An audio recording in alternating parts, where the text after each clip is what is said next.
last week with the lack of explosive plays. What were some of the factors there? Yeah, a couple things. One, I don't think we were effectively able to get them out of their soft zone coverages by making them pay with some underneath stuff that would have produced some catch and runs and things of that nature. So they were really playing an umbrella defense. And then secondly, we did a decent job, I would say, on first and second down of sustaining the early part of drives. But we didn't make them pay for it. And so it became a recipe for them that the bend don't break was effective, and we've got to chase them out of that. How do you think Aaron played? I think just like the rest of the unit, I think from a coaching staff and all the players, I think he fell into the category of some good, but not enough to win a game. What do you think of the run game? I know when you get behind, it's hard to run all the time. I thought it was solid early, and then, like you said, the game situation kind of took us to a place where we weren't able to be as consistent and attack as much as we wanted to.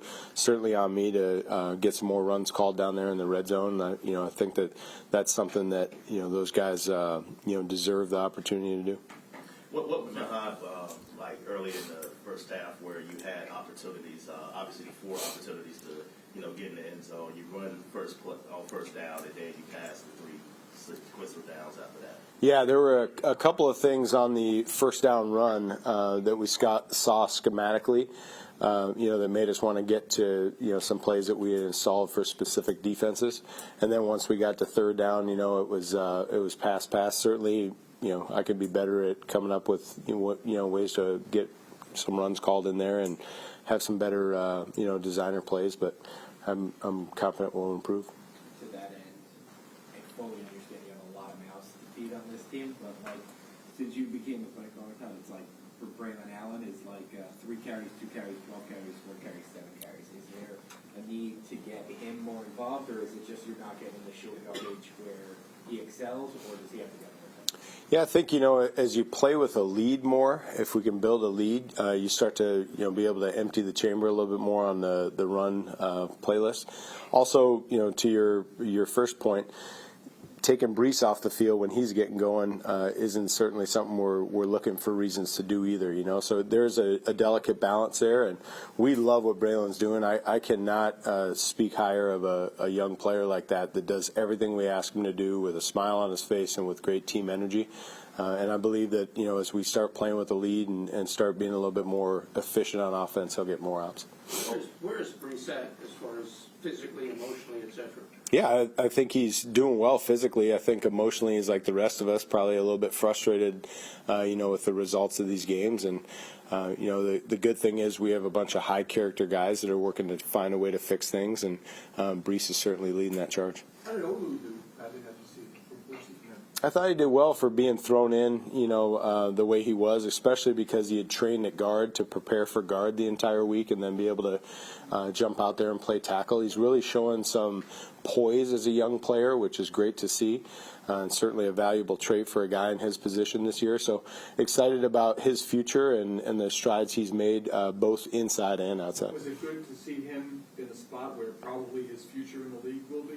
Absolutely. I mean, I think that's his comfort zone, and I think that when Joe was turning in that card, that's probably what he saw was the future there, and seeing him be able to go out and execute, was encouraging. You've been around a little while.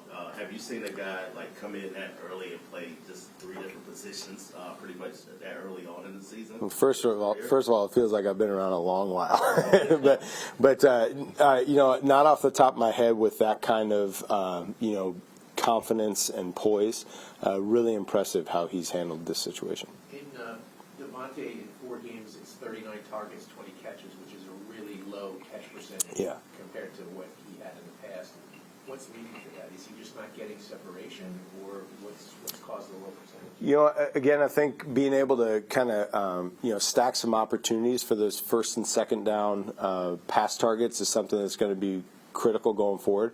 I would say that it can be a little bit misleading on the target versus catch ratio because there are a couple of throwaways that he ends up being the quote-unquote target.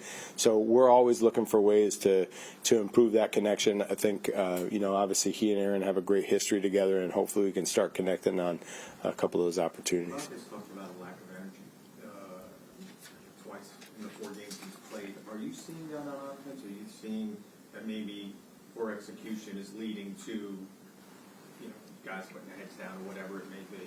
I think there can be, just the natural human instinct that if things aren't going your way, that you have a little bit of a lull in your attitude or approach, and so we're always fighting that. I think the guys would tell you I'm obnoxiously enthusiastic and positive throughout the week. I really believe that you can talk yourself into some success, and we certainly have the talent. We just need to get out there and have the mindset that things will eventually go our way and not have that feeling of, here we go again, or man, we're snake bitten or cursed or something like that. We just need to go out there with the joy of a kid playing this game and believe that it's going to turn around. Isn't that somewhat on the players too, to have that kind of mindset where even though things are bad, but just to have a positive morale so they can, uplift the rest of the team? I think it's on each individual man to have a conversation with yourself, but ultimately, being asked to slide over the position that I'm in now, I believe it's my job to lead as an example